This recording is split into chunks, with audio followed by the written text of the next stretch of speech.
Icom part 2। अस्सलाम वालेकुम बेटा, पिछले लेक्चर में हमने पढ़ा था कि लफ्ज़ बैंक का माखज़ जो है वो इसके बारे में पढ़ा था, और माहिरीन की राय के मुताबिक ये फ़ाइनल हुआ कि जो बैंक लफ्ज़ है वो जर्मनी ज़बान के लफ्ज़ बैंक को अतालवी रंग देकर बैंकों से बनाया गया, और यही लफ्ज़ जो है वो अंग्रेज़ी में इस वक्त जो है वो बैंक रह गया। तो इस लिहाज से सब जो हैं वो इस पे मुत्तफ़िक़ हैं कि अतालवी ज़बान के लफ्ज़ बैंकों से जो है वो बैंक का लफ्ज़ निकला। फिर उसके बाद मैंने आपको कुछ डेफिनेशंस बताई थी बैंक के बारे में, और एक सॉलिड क्वेश्चन के लिए कम से कम 3 जो है वो आपको 2 या 3 जो है वो डेफिनेशंस जो है वो हूबहू याद करना होंगी। और जामे तारीफ़ उसके बाद हमने पढ़ी थी। आज जो हमारा जो टॉपिक है वो है बैंक का Irtika, evolution of A bank. Bank के इर्तिका से मुराद हम क्या लेंगे कि वो मदारिज या वो मराहिल जिनमें से गुज़र कर बैंक जो है वो मौजूदा हालत को पहुँचा है। बैंक की मौजूदा हालत जहाँ तक हमारे जो मतलब लेटेस्ट जो उसकी शक्ल है उसमें पहुँचाने में 3 लोग जो हैं वो कारगर रहे। नंबर 1 पे सौदागर, नंबर 2 पर महाजन, नंबर 3 पे सुनार या गोल्ड स्मिथ जिन्हें हम कहते हैं। सौदागर को हम मर्चेंट्स कहते हैं। तो सौदागर जो हैं कि कदीम ज़माने में जो सौदागर हैं जो मतलब माशरे में एक मोअज़्ज़ज़ और दौलतमंद तबका उस वक़्त समझा जाता था। उनकी अपने मुल्क में और ममालिक में जहाँ वो लेन देन करते थे काफ़ी इज़्ज़त हुआ करती थी, और ये काफ़ी पैसे वाले माली एतबार से ईमानदारी के लिहाज से काबिल एतमाद समझे जाते थे। तो उस दौर में जो है यानी जो 14वीं सदी का जो दौर था, इटली के बहुत से यहूदी सौदागर जो है वो बरतानिया चले गए, जहाँ उन्होंने ज़र को कर्ज़ देने और उस पर सूद हासिल करने का कारोबार जो है वो शुरू किया। तो उनकी माली हालत इतनी मजबूत हुआ करती थी कि वक्तन फ़वक्तन जो है वो बादशाह भी जो है वो उनसे जो है वो कर्ज़ रकम ले लिया करते थे।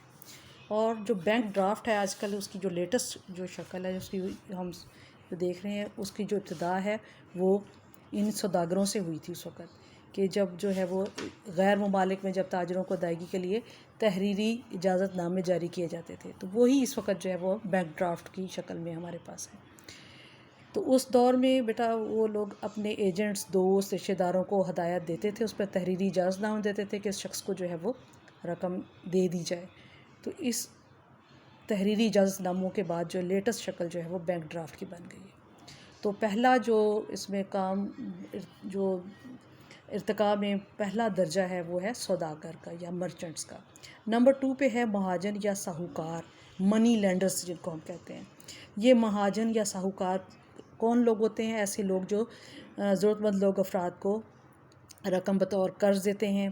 तो ये महाजन जो हैं वो अपनी पहले तो अपनी ज़ाती जो है वो ज़राए से कर्ज़ जो है वो देते थे, लेकिन जब इनका कारोबार वसी हुआ तो उन्होंने रकम कर्ज़ देने के लिए उन लोगों से उधार लेना शुरू कर दिया जिनके पास उनकी रकम जो है वो फालतू पड़ी होती थी, और उनको वो अपने पास बतौर अमानत रख लेते थे और कम शरह सूद पर जो है वो उनसे लेते थे, और उन जिनको कर्ज़ देते थे बतौर उनसे ज़्यादा शरह वसूल करते थे, और यही फ़र्क जो है वो दोनों का शरह सूद का उनका मुनाफा हुआ करता था।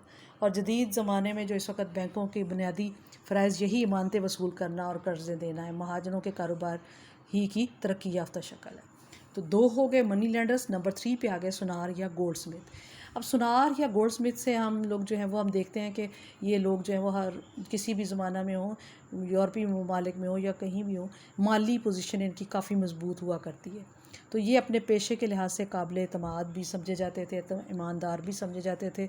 इनके पास जो है वो कीमती अशिया और ज़र को महफूज रखने के लिए मजबूत संदूक और जो है वो बेहतर इंतजाम होते थे। तो लोग जो हैं वो अपनी चीज़ें, कीमती अशिया जो है वो सोना, चांदी और ज़र वगैरह को चोरी और डाका ज़नी से बचाने के लिए इनके पास जमा करा देते थे। तो इसी तरीके से जो है चेक की इब्तिदा है वो भी इसी दौर से हुई, यानी सुनार के दौर से, कि शुरू में लोगों ने ज़र और अपनी कीमती अशिया जो है वो सुनारों के पास जब हिफाजत के लिए जमा करा दी, और जब जो है वो बाद में लोगों ने अपनी जमाशुदा रकूम की अदायगी के लिए मुख्तलिफ अफराद के नाम तहरीरी इजाज़तनामे जारी करने शुरू कर दिए। गोया कि जिस शख्स के पास ये तहरीरी इजाज़तनामा होता था वो सुनार से रकम हासिल कर सकता था। तो ये चेक की इब्तिदा थी। تو یہ ان کے زمانے میں ہوا. اور زر اعتباری کی تخلیق جو ہے اس کی ابتدا بھی سناروں سے ہی ہوئی.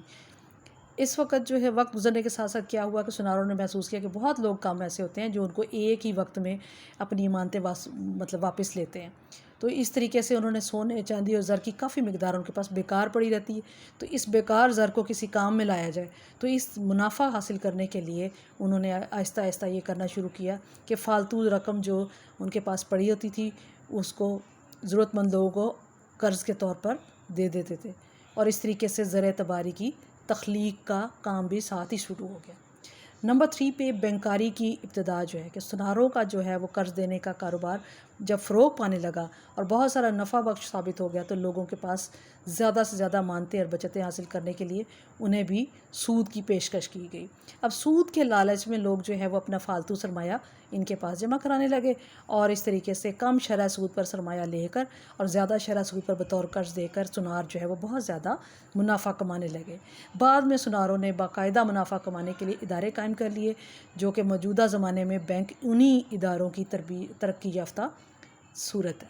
تو اس طریقے سے اب جو کچھ ہم نے آج پڑھا اس میں بینک کا ارتقاء، میں آپ کو دوبارہ سے ایک اس کی سمری سنا دیتی ہوں کہ اس کو کیسے کہ بینک کے ارتقاء سے مراد کیا ہے؟ مدارج ایسے جن میں سے موجودہ حالت کو وہ پہنچا ہے. تو وہ 3 ہے: سوداگر، مہاجن اور سنار.